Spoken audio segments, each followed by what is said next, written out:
La journée de ce jeudi 9 octobre a commencé de 8 heures par l'arrivée de l'honorable président de l'Assemblée provinciale, Delcy Mata Delcy Bertrand, à l'hémicycle.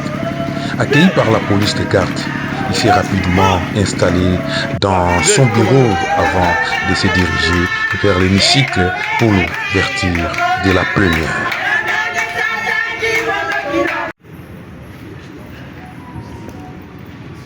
Projet de l'ordre du jour de la session ordinaire de septembre 2025. 1. Arriérés parlementaires. Évaluation de l'application des... Nous prenons acte de l'arrêt de la Cour constitutionnelle sous R. 2365, 2366, 2367 de réhabilitation des honorables Bokonga Ndele Mokombe Winnie et Nicolas Angema Jean-Paul et Moubenga Otuli Louison.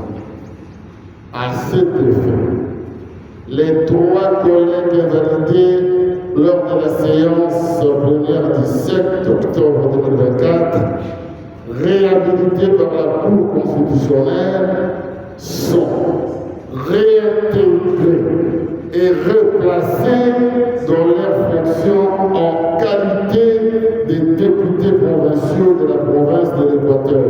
Il s'agit de Bokongandele Mokombe et Nicolas Angema Jean-Paul, Moubenga Otuli.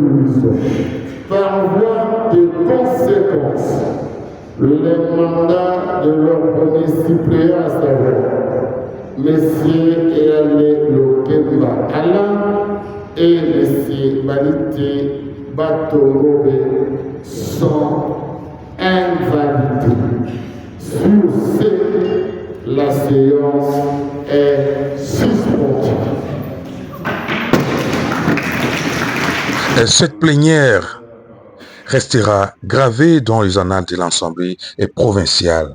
Elle a été entièrement consacrée à la concrétisation d'une promesse, la réintégration des trois députés précédemment invalidés suite à des motions de défiance.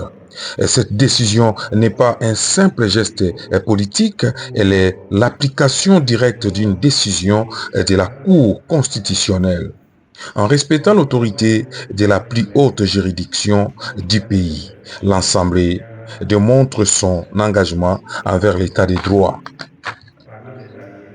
L'honorable Delcy Mata, président de l'Assemblée provinciale, a tenu parole.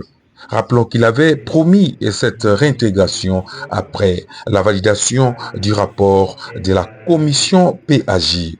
Et cette exécution rapide est conforme à la procédure, malgré les tensions que cela peut engendrer. Lui vaut d'être salué sur la toile comme l'un des meilleurs présidents de la RDC actuellement. Et c'est un exemple de leadership qui privilégie l'institution sur les clivages personnels. L'appel à l'unité, la réaction de la population et des familles de députés réintégrés est unanime. Joie et soulagement. Cependant, cet accueil s'accompagne d'un message essentiel.